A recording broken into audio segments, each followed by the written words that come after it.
NXBIZ Success is produced by the University of Nebraska-Lincoln Extension and Community Development Resources, with funding in part by the Nebraska Enterprise Fund, building partnerships for small and growing businesses.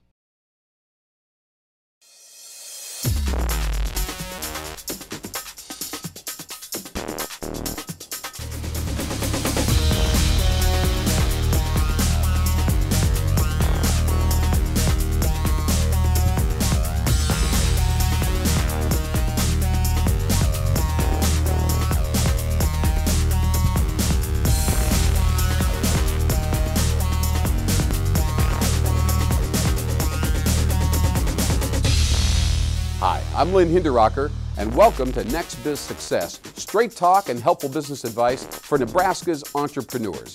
This week, our team of experts will solve tough problems that every small business struggles with. The CEO of Beatrice Bakery will help us learn how to adjust to the recession. Plus, we'll get some quick marketing tips, study key trends, and learn what's going on all around Nebraska in the world of business. All this and more on this week's edition of NXBIZ Success.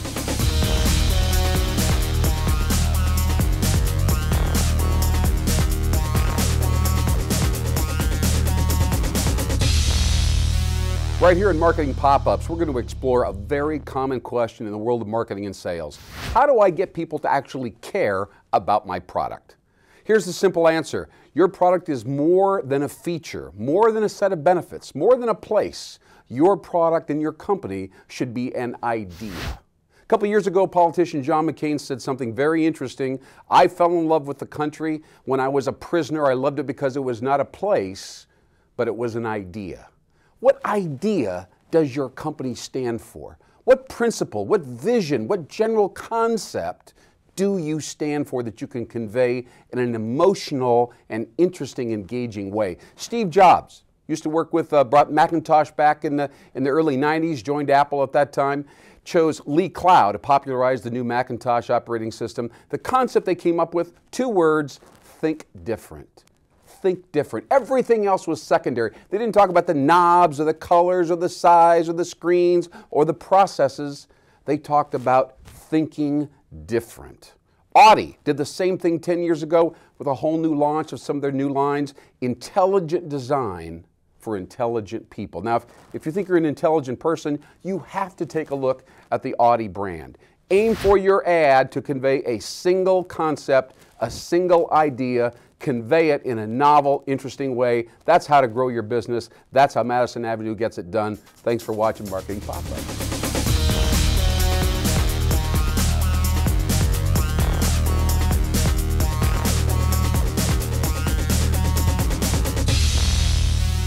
This portion of our show is called Remix. We have 4 small business experts, and they debate the pros and cons of a specific case study, some company in the Nebraska area that needs some help. We've got some answers from our 4 guests. Let me introduce them to you. Our first guest is a gal that heads up Grow Nebraska. She helps a lot of regional entrepreneurs sell their specialty products online. She's from Holbrook, Nebraska. Welcome, Janelle Anderson-Erkey. Thank you. Hi. Thanks for joining us, Janelle. Our next guest wrote the legislation that's helped Nebraska attract many new businesses. He's an expert in exit planning as well as business models. He's here from McGrath North. Mr. Nick Neiman, thanks for joining us. Hi, Nick. Good to see you, sir. Our next guest is an expert in efficiency and collaboration. She worked with her husband to start an in-home care business. She's now in the technology industry. She's focusing on the wiki, we call her our wiki wonder woman, Denise McGill. Thanks for joining us. Hi, Denise. Hi, Denise. You bet. Great.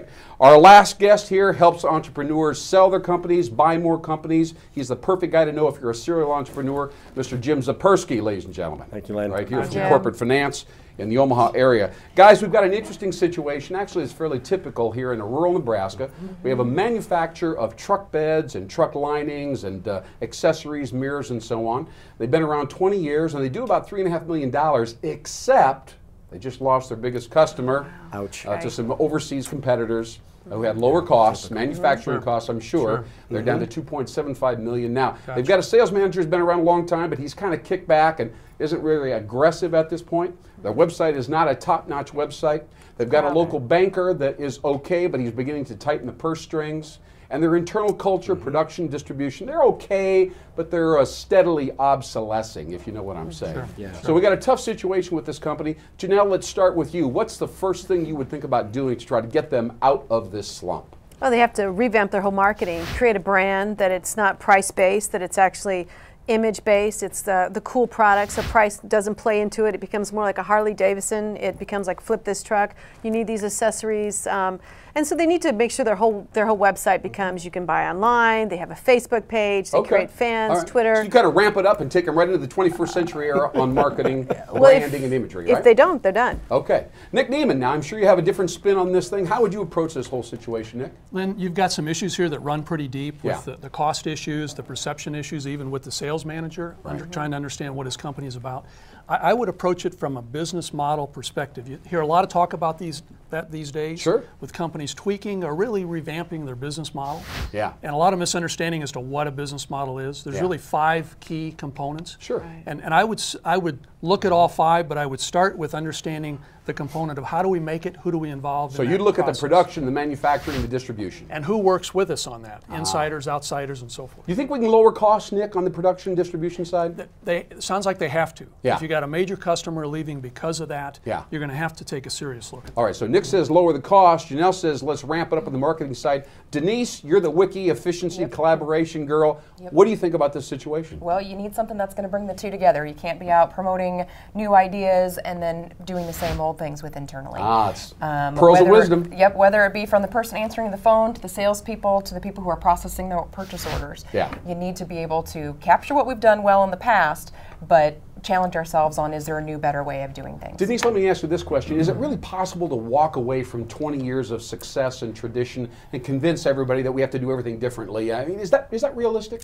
Probably not, but again, it goes taking that message from the top down. Yeah. We've been successful enough to be around for 20 years. Yeah. Let's be around for 20 plus more. So let's take what we've learned, but yet there's some new things going on out there. Let's incorporate the two, and that's pretty brave to step up and say we need to do both. That's a big step. Jim Zapersky, how would you approach this situation? I have a feeling you got some off-the-wall idea, and we're dying to hear it. Well, I guess my answer would be somewhat radical. I'd want to take a look at the manufacturing process and do we need to outsource? Should we look at outsourcing the manufacturing, focus on what we do well, Oh, wait a minute selling now. and marketing? What about the economic developers in the local community? They're going to freak out because you're talking about getting rid of jobs. Higher paying jobs for marketing and distribution people rather than rank and file manufacturing. There's hundreds of companies in the United States today that have excess capacity who would love to manufacture a couple $1 million worth of product a year. So do what we do best, focus on value and value-driven products, not necessarily price, but value-driven.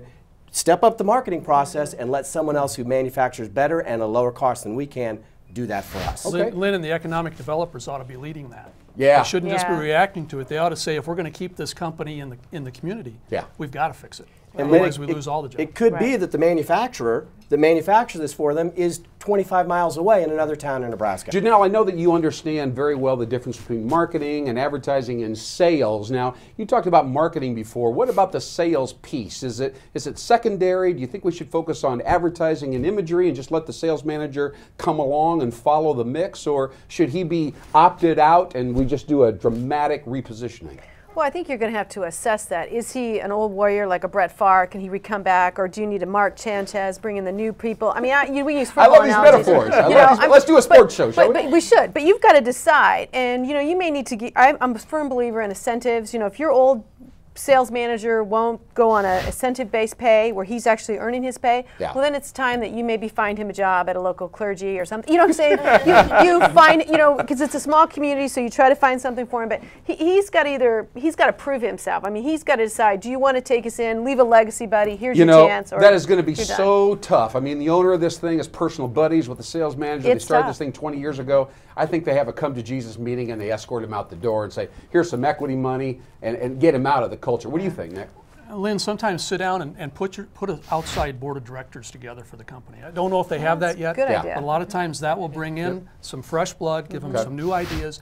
And if the sales manager ought to go, and if he's the buddy of the owner, that outside board will tell him that. Take the heat. That's a great idea. Denise, in 20 seconds, what's the big picture, girl? What do we do with this company right now? Right now to make a difference in the next 60 days? Well, I think you do have to do something semi-radical, but whatever you do, you need to communicate it consistently, and communicate it to every level of the company. Great job, Janelle.